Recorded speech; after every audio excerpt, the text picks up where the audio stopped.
여호와여, 내가 주께 부르짖으오니 나의 반석이여, 내게 귀를 막지 마소서. 주께서 내게 잠잠하시면 내가 무덤에 내려가는 자와 같을까 하나이다.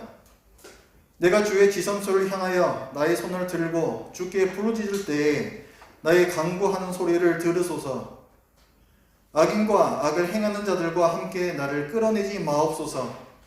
그들은 그 이웃에게 화평을 말하나 그들의 마음에는 악독이 있나이다. 그들이 하는 일과 그들의 행위가 악한 대로 갚으시며 그들의 손이 지은 대로 그들에게 갚아 그 마땅히 받을 것으로 그들에게 갚으소서. 그들은 여호와께서 행하신 일과 손으로 지으신 것을 생각하지 아니하므로 여호와께서 그들을 파괴하고 건설하지 아니하시리이다.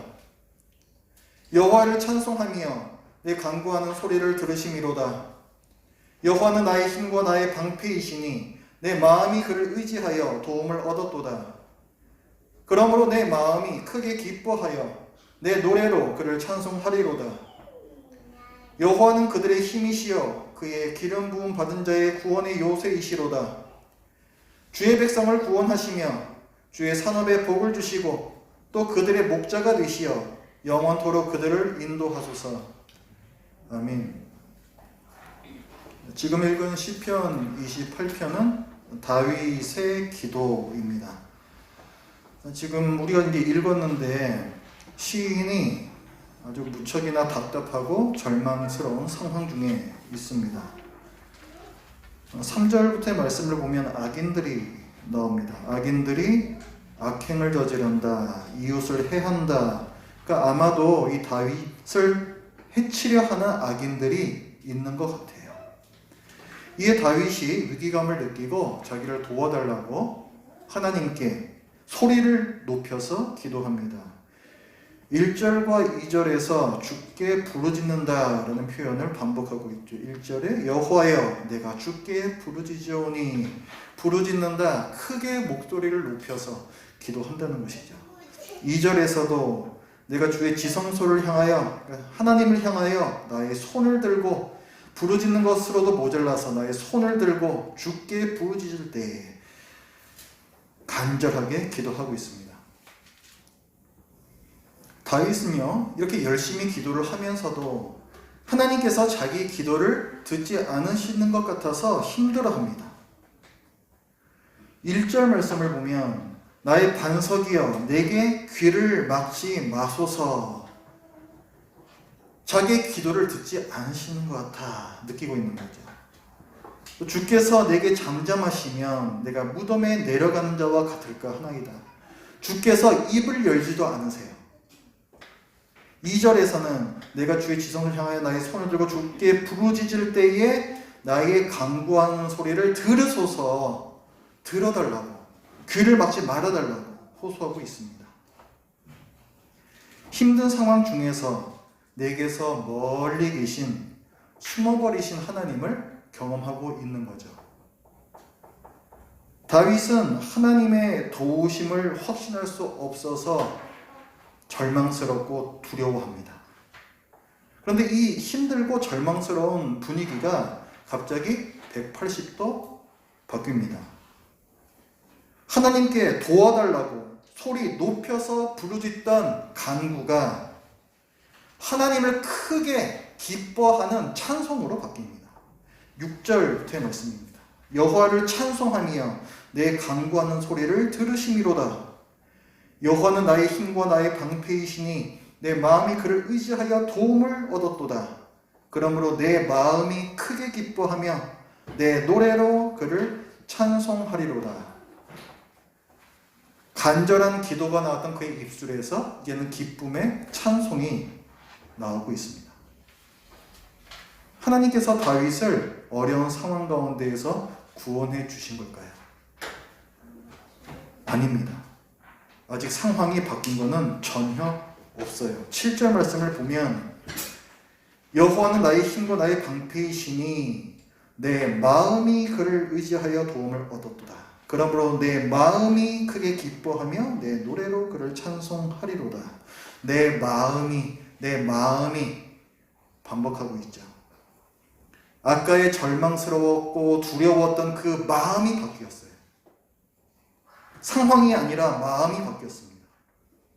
하나님의 도우심을 확신할 수 없었던 절망과 두려움으로부터 하나님의 도우심에 대한 확신과 기쁨으로 바뀌었습니다.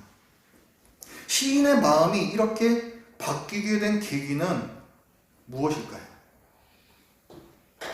6절 말씀을 보면 여호와를 찬송하며 6절부터 여호와를 하나님을 찬송하는데 내 간구하는 소리를 들으심이로다.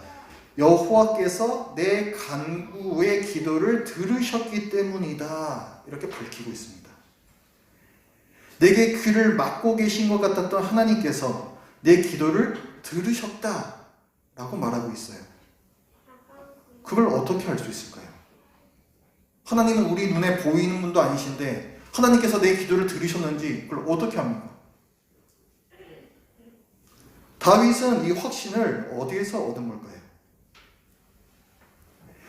이 확신은 시인이 하나님께 자기 기도를 들으셔야만 하는 타당한 근거를 들이민 데 있어요. 하나님께서 결코 거부하실 수 없는 근거를 하나님께 들이밀었다는 데에 그 이유가 있습니다. 다윗이 하나님께 들이민 그 근거 첫 번째는 하나님께서는 악인들을 벌하셔야 마땅합니다 라는 거예요. 3절과 4절을 보면 악인들이 이웃에게 악을 행합니다. 4절에서 보면 다윗이 뭐라고 얘기를 하냐면 그 악인들에 대해서 얘기를 하는데 반복해서 계속 얘기를 해요. 그들이 하는 일과 그들의 행위가 똑같은 말이죠. 그들이 하는 일, 그들의 행위, 또 그들의 손이 지은 대로 다 똑같은 얘기예요. 그들의 행위에 대해서 말하고 있습니다. 악인들이 향한 악한 짓을 3번 반복하고 있는 것이죠.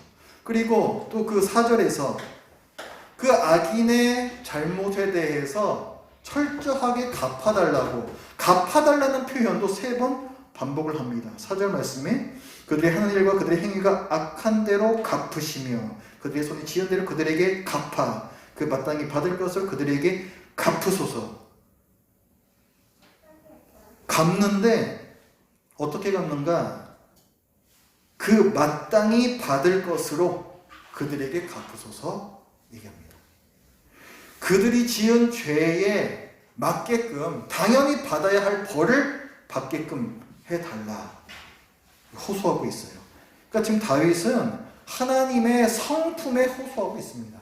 하나님은 정의로우신 분이기 때문에 악인들을 그냥 두시면 안 된다는 거죠. 그냥 두시면 그것은 정의로운 하나님이 아니라는 거죠. 하나님의 성품에 호소하고 있습니다. 그리고 또 하나님께서 자기 기도를 왜 들으셔야 하는가? 다윗이 들이민 두 번째 근거. 하나님께서는 저를 구원하셔야만 마땅합니다. 얘기를 해요. 3절 말씀을 보면 악인과 악을 행하는 자들과 함께 나를 끌어내지 마옵소서. 자기를 악인들과 동료로 취급하지 말라는 거예요. 나는 악을 행한 자가 아니기 때문에 악인들처럼 불명예스러운 죽음을 당할 수는 없다는 거예요. 그거는 정의로 하나님께서 하실 일이 아닙니다. 이것을 얘기합니다. 이것도 하나님의 성품에 호소하는 거예요. 하나님께서 정의로우시다면 저를 구원해 주셔야 됩니다. 주장하는 거죠.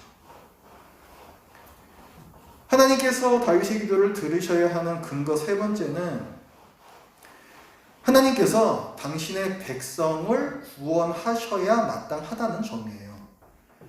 8절과 9절 말씀을 보면 자 이제는 하나님께서 그의 백성들을 구원하셔야 된다라고 얘기를 합니다. 전에는 다윗 자기를 구원해야 된다 말씀드렸었는데 8절부터는 여호와는 그들의 힘이시요 복수로 바뀌죠. 그의 기름 부음 받은 자의 구원의 요새이시로다. 주의 백성을 구원하시며 복을 주시고 인도해 주시옵소서 이렇게 나와요.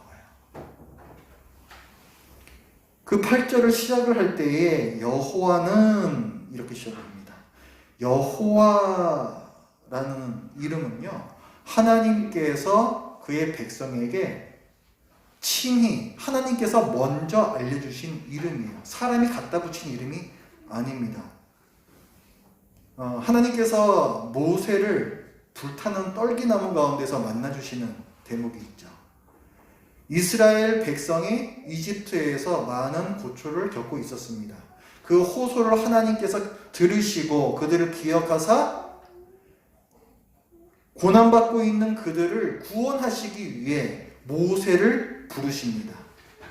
근데 그때에 그 불타는 떨기나무 가운데서 말씀하시면서 모세에게 말씀해 주신 이름이 여호와예요. 모세가 걱정하거든요. 제가 백성들에게 가서 도대체 너에게 명령한 신이 도대체 누구냐? 이렇게 물으면 뭐라고 답하리까 하니까 나는 여호와라 이렇게 그때 말씀해 주세요. 이게 이스라엘 백성이 처음으로 여호와라는 이름을 받은 때입니다. 그 대목에서 하나님께서 하신 말씀을 제가 읽어 드릴게요. 하나님이 또 모세에게 이르시되 너는 이스라엘 자손에게 이같이 이르기를 너희 조상의 하나님 여호와 곧 아브라함의 하나님 이삭의 하나님 야곱의 하나님께서 나를 너희에게 보내셨다 하라. 이는 나의 영원한 이름이요 대대로 기억할 나의 칭호니라. 출애굽기 3장 15절입니다. 그러니까 이 여호와라는 이름은 의미가 있는 거예요.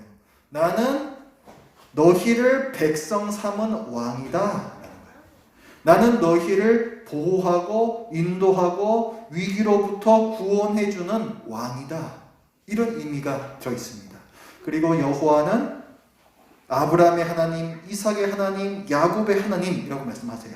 하나님께서 아브라함과 이삭과 야곱에게 땅과 후손에 대한 약속을 주셨습니다. 하나님께서는 그 약속을 지키시기 위해 이스라엘, 그의 백성을 끝까지 지켜내시는 언약의 하나님이라는 거죠.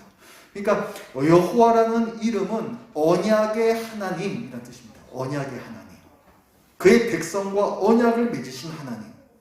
다윗은 이 언약의 하나님의 성품에 호소하고 있어요. 여호와는 이스라엘 백성의 주인이 되시며 인도하시는 목자로서 신실히 그 임무를 수행하셔야 됩니다. 그것이 여호와라는 이름을 호칭을 부르는 의미입니다.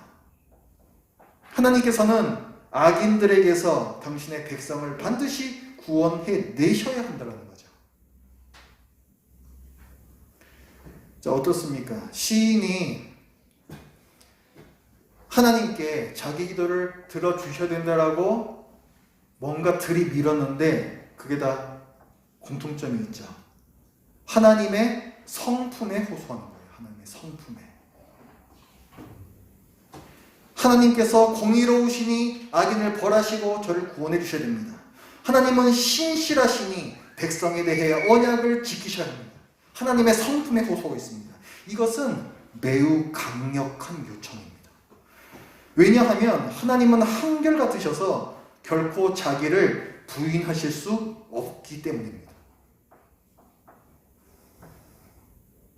우리는 살면서 하나님의 공의, 하나님의 신실하심, 하나님의 사랑 등의 성품과 이 세상 우리가 살아가는 이 현실 사이에 큰 갭이 있다는 것을 경험해요.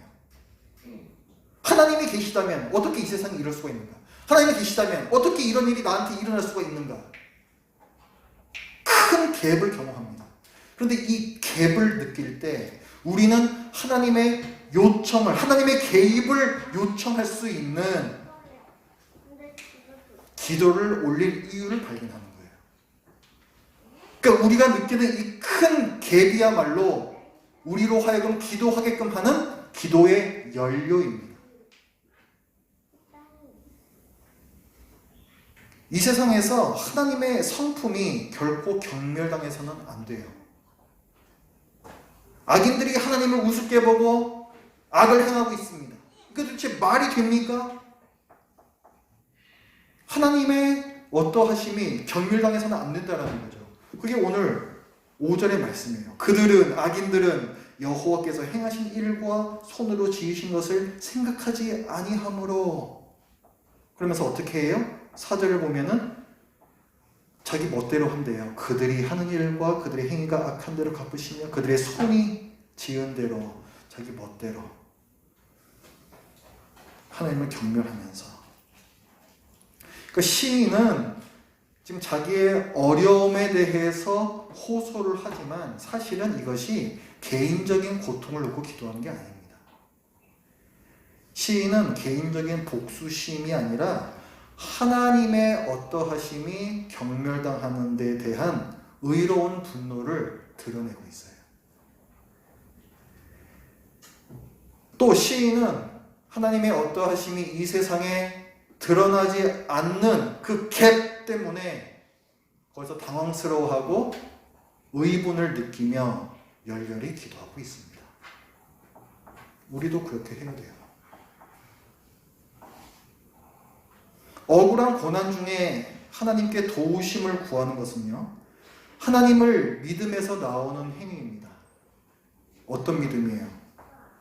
세상 모든 영역, 내 삶의 구석구석까지도 하나님께서 다스리신다라는 믿음입니다. 이것은 신자라면 당연히 갖고 있어야 하는 믿음인데도 불구하고 의외로 흔치 않은 믿음이에요. 많은 고통을 겪으면서 괴로워도 정작 하나님을 의지하는 사람은 100명 가운데 한 명 있을까 말까 합니다. 대개는 자기의 신세를 불평하거나 혼자서 이를 악물고 있거나 자포자기하죠. 왜 우리는 고난 중에도 그 고통 중에도 하나님께 나아가는 걸 주저할까요? 저는 두렵기 때문에 그렇다라고 생각합니다. 하나님께서 기도 응답해 주시지 않을까 봐 두려운 거죠. 그걸 내가 경험할 때 내가 너무 힘들까 봐 두려운 거죠. 내가 상처받을까 봐, 혹시 내 믿음이 흔들릴까 봐 두려운 거죠. 그래서 그냥 피해버립니다. 하나님께서 다 알아서 하신다고. 이게 하나님의 섬세한 돌보심을 믿는 진정한 신뢰라고. 그렇게 자기 스스로를 위로하면서 하나님께 지금의 어려움을 앓지도 않고 도우심을 구하지도 않습니다. 이런 우리에게 위로가 되는 것은 다윗도 그런 두려움을 느꼈다는 사실이에요. 1절과 2절에서 우리가 봤죠. 다윗이 뭘 두려워해요? 하나님께서 내게 귀를 막으실까 봐 두려워해요. 하나님께서 내게 대해서 잠잠하실까 봐 두려워합니다.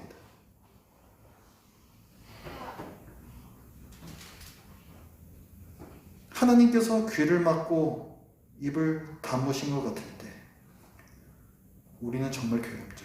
지금 내가 겪고 있는 상황만 해도 고통스러운데 묵묵부답이신 하나님, 귀를 막고 입을 다무신 하나님을 내가 계속해서 찾고 불러야 하는 고통이라는 것은 정말로 힘듭니다. 시인은 우리가 기도하면서 경험하기 싫어하고 두려워하는 바로 그 고통을 경험하고 있어요. 그럴 때에 하나님의 성품에 호소하여 기도하십시오.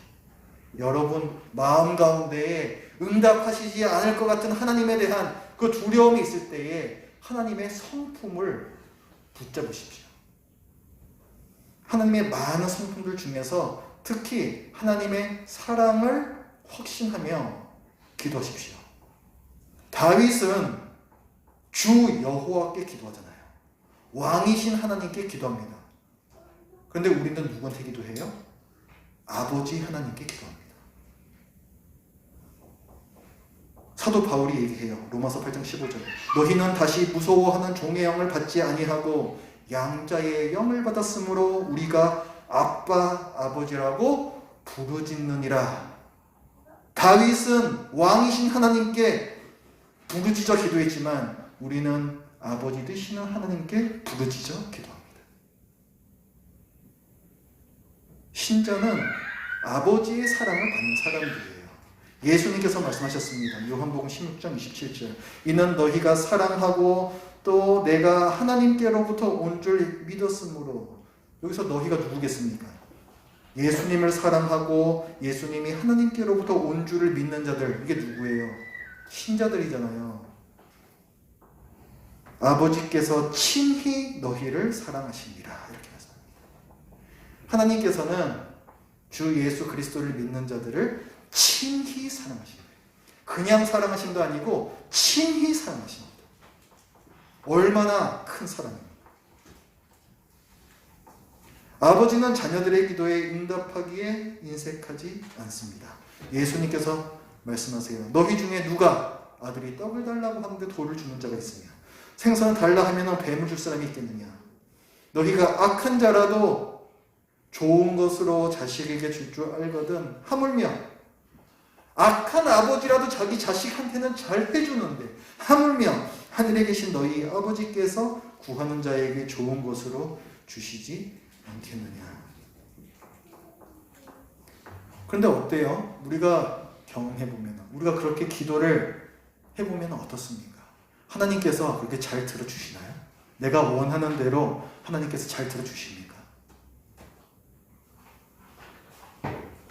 이런 말씀을 들을 때는 우리에게 위로가 되지만, 그러나 우리의 현실에서 경험하는 기도는 도대체 어떤 거냐는 거죠.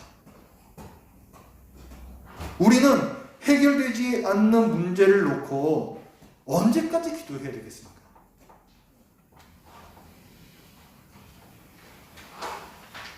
오늘 이 시편에서는 그 답을 말해줘요. 내 기도를 들으심이로다. 고백이 나올 때까지 기도하는 겁니다. 근데 제가 아까 말씀드렸죠. 이 고백이 언제 나온 거라고요? 상황이 해결되었을 때? 아니에요. 상황은 전혀 해결되지 않았습니다. 그러나 다윗의 마음이 바뀌었죠. 그때 이 고백이 나왔어요. 지난주에 우리가 사도 바울을 봤잖아요. 육체의 가시를 놓고 3번이나 기도한 사도 바울을 봤잖아요. 자기 육체의 그 가시를 없애달라고 기도했을 때 사도 바울은 분명히 하나님의 뜻과 하나님의 성품을 놓고 기도를 했을 거예요. 하나님, 이것 때문에 복음 전도가 안 됩니다. 하나님의 뜻을 행하는데 많은 방해가 됩니다. 이거 없애주셔야 됩니다. 기도했겠죠. 하나님, 하나님의 자녀인 제가 이렇게 큰 고통을 받고 있습니다. 이거 고쳐주셔야 됩니다. 그렇지 않고는 어떻게 사랑의 하나님이라고 할 수 있겠습니까? 기도했겠죠. 그래서 하나님께서 어떻게 해주셨어요? 육체의 가시를 제거해 주셨습니까? 아니죠.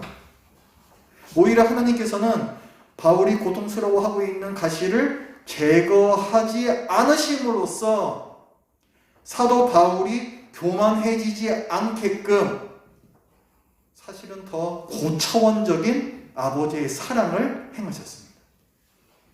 그리고 바울의 육체의 가시를 그대로 두심으로써 오히려 바울의 그 약한 부분을 통해 복음이 전해질 수 있도록 하셨습니다.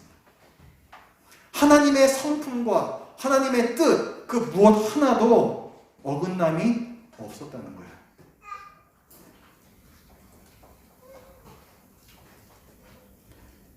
사도 바울도 그렇고 지금 오늘 시편의 다윗도 그렇고 기도할 때에 자기의 고통이 아니라 하나님의 성품에 초점을 맞추었음을 주목하십시오.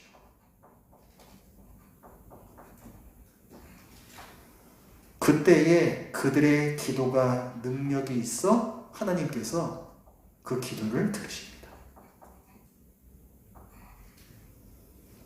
바울이 기도할 때에 하나님의 성품에 초점을 두었기 때문에 하나님께서 육체의 가시를 제거하지 않겠다 하셨을 때에도 바울은 그러므로 도리어 크게 기뻐했다라고 기록을 합니다. 오늘 똑같죠? 다윗도 똑같아요. 상황은 하나도 변한 게 없어요. 그런데 8절과 9절을 보면은 다윗은 크게 기뻐하여, 내 마음에 크게 기뻐하여 찬송한다. 사도 바울과 똑같은 얘기를 하고 있습니다. 그 이유는 뭐예요? 기도할 때에 하나님의 성품에 초점을 맞췄기 때문에 그렇습니다. 끝나지 않는 이 상황을 놓고 언제까지 기도해야 하는가? 여러분의 삶에 역사하고 계시는 하나님의 성품과 하나님의 지혜를 확신하여 내 마음에 기쁨이 밀고 올라올 때까지 기도하십시오.